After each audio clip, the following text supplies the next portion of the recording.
2026 is going to be an awesome year. We got some pretty cool stuff coming up. First off, we got Foundations of Recovery. This is our flagship program. We're starting it in January. This is for anyone, man, woman, or couple who wants to come and reclaim their heart from shame, trauma, and betrayal. We start off with an education on all sorts of principles, give you the common language. We feed you from a fire hose in terms of all things recovery. It is such a great start to recovery. And we get at the roots of things, Tyler. This isn't like any other program. Like, this is our healing journey in process, and Foundations is where we begin. If you look at the value that you're getting there to kick off a good recovery with all of the right education, all of the right language, and a team to get you started while also being directed by Brannon and myself through the whole process, what a deal. So if you're interested, if you're struggling, if you've been wanting to do something for a long time, jump into this. This only comes around every so often, and we would love to have you there.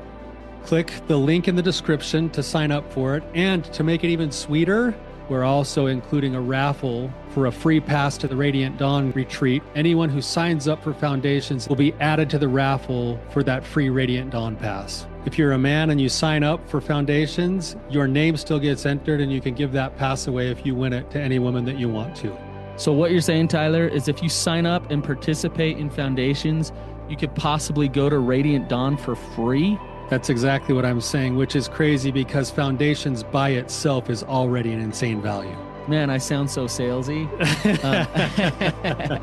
But it actually is awesome. So come to Foundations. And even if you don't come to Foundations, sign up for Radiant Dawn. It's beyond therapy, the best healing experiences that you can have. Click the link below and come join us. Let's talk about step 8.5 for recovery. Welcome to the Therapy Brothers podcast. I'm Brannon. I'm Tyler. We're brothers. We're therapists. And we know recovery. Bring your stories, your questions, your successes with real recovery.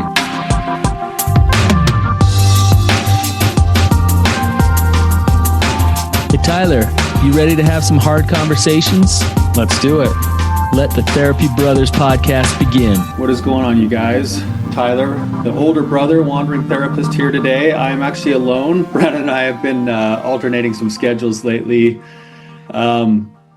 He is now gone visiting a cousin and on a trip with my other brother, I think participating in a golf tournament. And I think I was invited, but I wasn't really invited to be on the golf tournament part of it because they've all seen me golf before, and they didn't want me as part of that final link on their team because they actually wanted the chance of being successful. So I hope Brannon's having a really good time today. And I'm so grateful that he was willing to cover me last week. So I'm here to return the favor, and hopefully we'll get something productive done here and something valuable here for you today. A couple of things that I just wanted to mention. I didn't get to, I think Brannon did on the last episodes that he recorded, but I didn't get a chance to just express really my heartfelt gratitude and love for all of the men that I got to meet at the Rising Sun retreat just a couple of weeks ago. Through the whole experience, I was just completely filled with love and gratitude and waves of emotion of just like pure love and energy. And I wanted to thank every single man who came and brought his heart, brought his soul, brought his energy, and who really fully threw himself into that experience, because the collective energy of the whole group was phenomenal for me. I feel like the luckiest guy in the world that I get to be in the realm of working with men like each and every single one of you. I get to be a witness of you as you take on your life's challenges, as you face the demons that are in your own personal caves, as you struggle against your own personal weaknesses. And I get to feel of your willingness and your energy to never quit, to continue to cultivate a heart that is good, and to shine your light in the world in ways that I see you guys shining your light in the world. So thank you. Thank you to every single one of you for who you are and for what you brought me, the gift of getting to know you a little bit a couple of weeks ago. Another quick announcement. I think we have a little ad running right now about it, but it's coming up very quickly. It's just in the next few days. We are doing a Foundations of Recovery class that is for either an individual or a couple. You can come together. It starts this Thursday from 6 p.m. to 8 p.m. Mountain Time. It's a 6-week course, and it's going to be really, really good. We do this in person. We used to do these in person when we were running our own private practices, and this is the first time that we've run one online. So you can have access to both Brannon and myself. We will be leading the course. It will be 2 hours, one night a week for 6 weeks, and it's going to cover everything. We're going to talk about restoring trust in relationships. We're going to talk about the effects of betrayal. We're going to talk about trauma. We're going to talk about forgiveness. We're going to talk a lot about emotional regulation, and then all of the healthy tools, really not tools, but also principles of what a wholehearted recovery looks like. And we would love to see you there. So go to reclaimyourheart.org, and you'll see a link there if you're interested in learning more about the foundations of recovery. Today, I wanted to talk a little bit about with you guys. This has kind of come up just as a result of some things that I'm seeing in my own life. So some of this is personal, and it seems to be just swirling around me right now in the lives of so many of my clients. And so I wanted to talk a little bit today about what sometimes is referred to as step 8.5 in the 12 steps. So those of you guys who are familiar with the 12 steps, or if you're not, the 12 steps is like the classic, sort of pattern of recovery. What I love about the 12 steps is if you really look at it from a principled kind of a place, it seems to be a living and breathing active way of continually living in kind of a state of repentance when it comes to cultivating the right heart of humility, willingness, and growth mindset. And so there's all of these steps that you kind of work systematically until you get to step 12, and then steps 10, 11, and 12 are kind of the ongoing sort of maintenance and management of all of the other steps that you've already worked. But I wanted to talk a little bit today about steps 8 and 9 and what happens in between them that not many people often really think about when they're working their own steps, but it becomes a very pivotal part of the recovery process. So step 8, the first between step 8 and 9. So let's get step 8 and 9 out there really quickly. So step 8 is all about making a list, and I'll just read it. It says, I made a list of all persons we had harmed and became willing to make amends to them all. So when I'm working the 12 steps, when I get to that part, I am now starting to kind of take accountability. I'm starting to actually clean up a lot of the damage that I've done in my life as a result of whatever's gone on with my kind of compulsive behaviors or addictions and all of the things that have gone with it. And now I'm willing to take ownership for the things that I've done to hurt other people. And I'm willing to make amends, right? So I make a list of all the people in my life that I have potentially harmed. And I don't know how many of you guys have actually done this exercise. It's a great exercise, even if you're not actually working recovery from an addiction. Like, this is just a good exercise. You want to start to liberate yourself. You want to look for ways to free yourself from some of the burdens that you're carrying and might not even realize that you're carrying them. These 2 steps become vitally important. So I challenge you guys, number 1, to take this challenge on in and of yourselves. If you're listening to this episode, it's kind of a hard one because you have to do some really deep introspection and thinking about yourself, your life, and your relationships. And so I make basically a list of the people that I know that I have harmed in the past, and I put them top of mind, and then I become willing to make amends to them. And then step 9 is I made direct amends to such people wherever possible, except when to do so would injure them or others.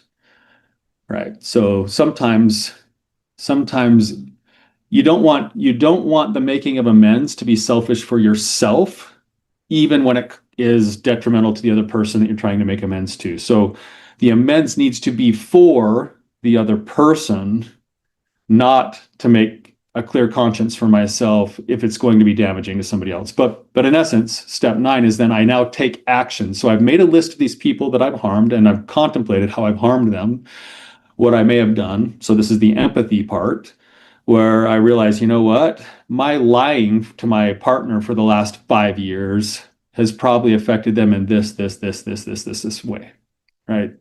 I'm willing to take ownership for that. I recognize that that's the nature of what's happened with my behaviors. And when I can, I'm going to go and I'm going to make amends for that. So this is hard because sometimes, I mean, the truth is, for most of us, when we look at our relationships, there's at least some relationships by nature of being human. This is a human thing. And then it gets even like worse and more insidious if you add on things like addiction, and then all of the ways that we protect ourselves in addiction. But the truth is that every one of us has probably done something to somebody in our lifetime that we can't actually fix, right? It doesn't mean that we shouldn't want to. We have a heart that's willing, and when we can, we make amends. So easy, if I stole something from somebody, I need to go and replace the thing that I stole, right? It gets a little bit more difficult when there's all of these intangible things that my behaviors have done to hurt somebody else. If I've spent years gaslighting somebody and they've ended up feeling a lot of self-doubt, they've ended up feeling a lot of self-blame, they've ended up feeling like they're crazy, I'm not going to be able to go and fix those things per se, right? I can't necessarily make full amends for those things. And that leaves a gap sometimes. And that gap is a place where we get stuck. We get stuck in a place of not being able to forgive ourselves. And we often get stuck because the person who's been harmed is still looking for justice to be served, but there's really no way to have actual justice served in terms of evening the ledger, right? The best we can do is take accountability and offer empathy and then make amends where possible. So those are the 2 steps. Those 2 steps in and of themselves are the pathway to, they're on the pathway to liberation, self-liberation, and in the right cases to healing and reconciling relationships. The simple truth is that in relationships that I've damaged, there will be some relationships that I can and are worth saving and reconciling. And there will be other relationships that probably will not be saved, that will not be reconciled, and that might still be the best course of action moving forward. Either way, I want to bring myself to a place of peace. So I've done an episode about this before, but I have a personal one that I know I'm never going to be able to fix. This was done as a little boy, as a child, a teenage kid, where I was kind of a bully to another kid. And as I've gotten older and as I've recognized that what I had done probably had left some pretty significant marks on this kid, I've tried to find him and I haven't been able to find him. And that's something that I'm never going to be able to repair. That's something I'm never going to be able to fix. I would pray for the day when I could look him in the eyes and tell him that I'm sorry for what I've done and give him a hug and acknowledge all the things that probably have gone on as a result of the ways that I treated him. But to date, that is still an open-ended loop. And it's something that I have to live with every day, knowing that I can't fix it. I can't even say I'm sorry other than the way that I have. That's a hard burden to carry. And if I'm not careful, I need to be cultivating a heart that says, if I could, I would. And that's a willing heart, that's a humble heart, that's a broken heart. And that's part of what steps 8 and 9 are all about, is the brokenness of heart to the point of real accountability. That's what we're looking for. Now, inside these 2 steps, there's another one that gets talked about here in the book. It's in the white book. I'm going to read it to you. They call it step 8.5. but it's not about the other people. It's actually about the resentments that we hold on to in our own lives that we actually are on the hook to now learn to let go of. So, you think about this as the classic story, the Bible story. This is a story that's never really fully sat well with me because it didn't really feel just to me, but the story of the prodigal son. Right? We all have heard it before, but basically the two brothers both work in the same company for their father, and the one brother goes, and I don't even know if this is the truth or not, but I always frame it as the younger brother. go figure on that one, because probably because I relate to being the older brother. so but anyway, the one brother comes to the dad and says, hey, I want to go out on my own. I would like to have what's, rightfully mine with my inheritance, and I want to take off. And then he goes and he takes off with all of this, basically his birthright. And he goes out into the world and he spends it all on what's called riotous living. And you guys can picture what that is, but basically it sounds self-serving, it sounds addictive. Um, the whole story just rings of addiction to me, in terms of the work that we do. So he goes out in the world, he blows everything that was his birthright, so much so that he finds himself living with the pigs. And he says to himself, even my father's servants live better than I do. Maybe I could return home and become a servant or something. But he finally hits rock bottom, right? He finally hits rock bottom and he starts to return home. And even while he was afar off, the father sees him, and what does he do? He runs to him. He falls on him. He kisses his neck. He tells everybody to come and celebrate the return of his son. And meanwhile, the other brother, who was the diligent one that stayed there all along, made the right choices, helped run the family business, he's feeling like this lack of sense of justice, right?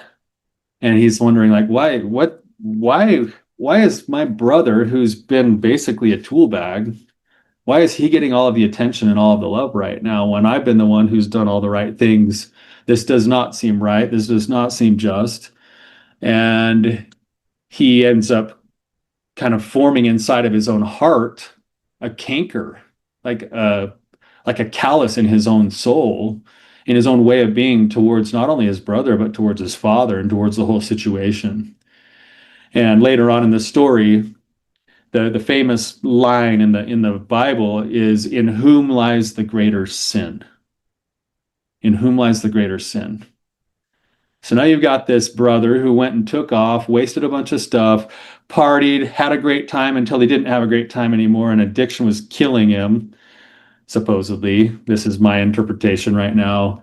And then he comes home after being an idiot, and he gets all of the extra attention and the extra love. Meanwhile, I've been the good guy, and now there's no recognition, there's no justice.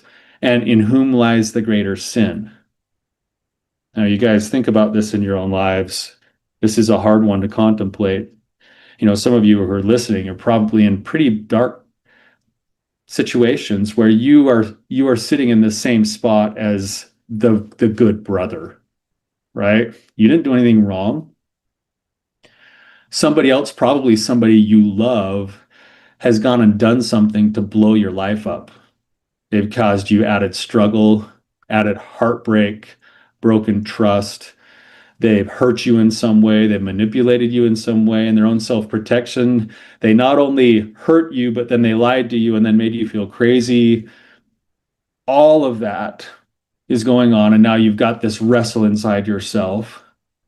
And you're wanting things to work out. Let's say you're wanting things to work out even with this person that you're with. Maybe it's your own relationship. Maybe it's a child. You want things to work out, but you're stuck in this rock and a hard place because there's still a cry for justice. There's still a need for acknowledgement of the pain that you've experienced. There's a feeling of lack of fairness. This is something that's always been hard for me, even as a therapist, So often I see situations where somebody makes a terrible choice, and then as a result of that terrible choice, they feel a ton of shame. And so they double down on shame screen kinds of behaviors. They get controlling, manipulative, blaming. And then it feels like justice isn't served because then the person who's done all the damage seems to walk away with the least amount of scars. And that's never quite sat well with me. I don't think it sits well with anybody. But the truth is that the pathway forward is an individual pathway forward. And all of us, in some ways, we're prone to it. We have to guard our hearts really, really carefully because we are prone to needing or wanting in some way to be the victim to something or somebody. There's something that's intoxicating about it. It feels good to be justified in our feelings. Our anger can sometimes be protective and can feel good. The need to have somebody else need to pay, need to suffer can feel good. But the price that it costs us is the actual principle of the pathway to freedom, which is personal accountability.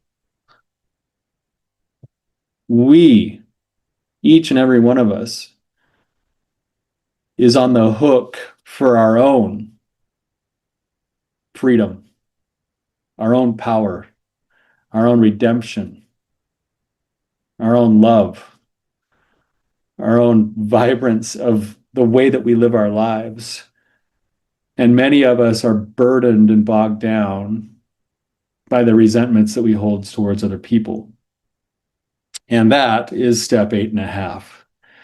So between making a list of the things I've done to harm people and making amends to those very people that I've harmed, I also need to take a minute, if I'm being honest with my own heart, and I need to,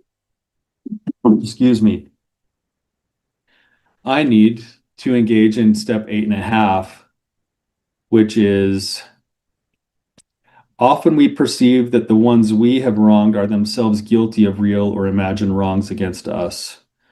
Nursing these resentments, we have never forgiven them. Think about this. You know, whether you're the one who's maybe listening to this podcast who's done the betraying, ask yourself this question. Are there slivers or big, massive motes and beams of resentment that you've had to attach yourself to in order to justify the behaviors you've done to hurt people? Have you made yourself a victim in some way without even knowing that you've done it?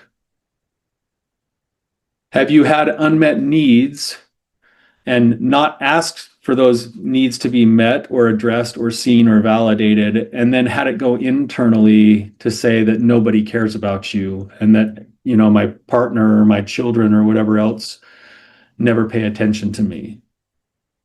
When in reality, you were the one who actually developed and grew and held on to those resentments. And what are they doing for you? So I challenge you guys, if you're listening, to think about this. Pick one. Pick any resentment that you currently have in your life. It could be a big one, could be a small one. You know, it could be the person who this just happened on the way to work today. I was trying to make a right turn, and across the way there was a guy who I think was trying to make a left turn for him. So we're both trying to go the same way. I could tell he'd been sitting there for quite a while traffic was going by, and then I pulled up and I had the right of way to make the turn. And so I made the turn. And as I turned, the guy sitting in the driveway across the street from me was giving me the double bird finger and yelling at me. And I don't think I did anything wrong. I think he was just having a rough day because he'd been stuck in that same parking lot for probably the last 3 minutes. And it didn't seem just to him that my right of way would allow me to go after just a couple of seconds and then cause him to have to wait longer. If I would have noticed it, I probably would have changed it, but I didn't notice it until I was making the turn and seeing the double bird finger and whatever choice words were coming out of his mouth, right? He's harboring a resentment towards a total stranger. For what end? To what end? What's going to be the fruit of that resentment if that man continues to harbor it? Now, what are we doing in our own lives that are very similar? Ask yourself, when you look at the resentment that you're thinking of, why am I holding on to the resentment, and what fruits is it producing? There might be some good reasons, right? When we've been hurt and our feelings haven't been validated, when we've been mistreated and there is no justice, it sometimes feels like the only thing we have to cling to try to get that is to harbor those resentments. When we've been damaged by somebody who isn't sorry, who might even actually be like hitting the hornet's nest even more and maybe making it feel like it's our fault or making fun of us or trying to hurt us further, harboring that resentment is the natural thing to do. And yet, what fruits does it produce? Justification, the need to be right. I was just reading this the other day, and maybe I'll share it with you here. This comes from Pima Chodron's The Places That Scare You. It says, we take ourselves so seriously that we are so absurdly important in our own minds, it is a problem for us. We feel justified in being annoyed with everything. We feel justified in denigrating ourselves or in feeling that we are more clever than other people. Self-importance hurts us, limiting us to the narrow world of our likes and dislikes. We end up bored to death with ourselves and our world. We end up never satisfied. The world revolves around each of us automatically, and it takes consciousness to recognize that the world actually revolves around something bigger, far bigger than us. Our resentments pull us into a self-centered world. Our resentments make our lives small. They make our lives painful. They make our lives closed. They put walls up around our heart and don't allow us to feel. They rob us of other experiences. They rob us of the ability to make and set healthy boundaries. And ultimately, what I think is the biggest tragedy about us holding on to resentments is the resentments themselves place a callous over our ability to shine love into the world, to live completely wholeheartedly, to accept that this world and that this life has its problems, it has its challenges, it has its struggles, it has its stupid people who make dumb decisions, which, by the way, when you look at it, is pretty much every one of us too from time to time. And it robs us of being able to simply just live life on its terms. It leaves us in the state of the older brother, in whom lies the greater sin. It's not about in whom.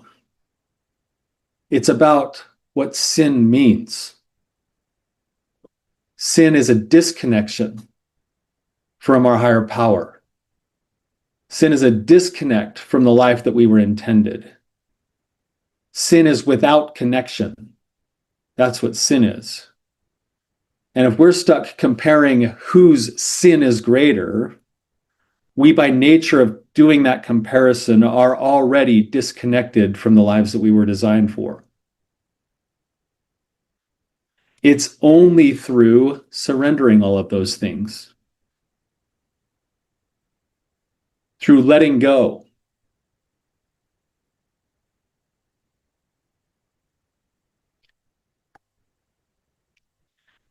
Here's the definition of forgiveness. This is a hard one. Forgiveness is never even about the other person. The true meaning of forgiveness is the deliberate decision to release resentment and anger towards someone who has harmed you. Forgiveness is a deliberate decision to release resentment and anger towards someone who has harmed you. Now, what are the fruits of that? What happens when you actually make the decision to release resentment and anger? It doesn't say forgiveness is the invitation to continue to be hurt over and over again by the same person. It doesn't say the need to let it go as soon as somebody is sorry. It doesn't say as soon as justice has been served according to your interpretations, then forgiveness is whole and complete. Forgiveness is an internal process. The deliberate decision to release resentment and anger towards someone who has harmed you, which is primarily an internal process for the forgiver's own peace. It's not the same as forgetting, excusing, or condoning the wrong, nor does it mean reconciling with the offender or trusting them again. Instead, it involves letting go of the desire for revenge to free yourself from the past hurt, which allows you to move forward with a deeper sense of peace. I imagine, I don't know if this is true. I know this is true for me, that if I think about this question, what do I want in my life? What do I really want in my life?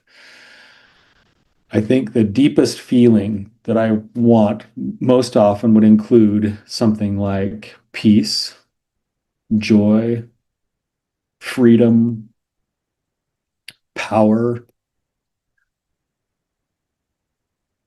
You know what the fruits of forgiveness are? When it's whole and complete, peace, joy, freedom, power. You know how much power it takes to wholeheartedly forgive, to wholeheartedly let go? But the fruits are immense. They're beautiful.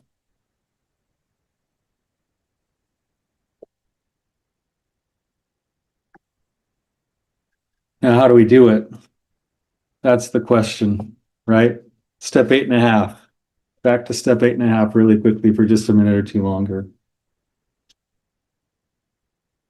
Somewhere between making the list and making the amends, there is an unwritten requirement that we forgive.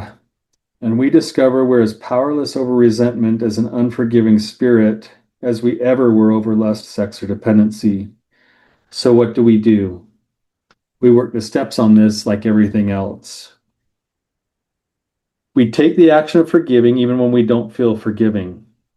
Most of us never seem to feel forgiving until we take that inner action of giving up our right to resent. Giving up the right to resent. Practicing forgiveness in our hearts as we think of these people, then aloud, perhaps even with our sponsor, we forgive every person on our list and keep forgiving them every time the resentment returns. We may find it necessary to forgive and pray for them each time we think about them until we are free of the resentment. The willingness and the gift of love do come if we persist. Surrendering our resentments, we ask for a willingness to forgive all persons guilty of real or imagined wrongs against us and forgave each one.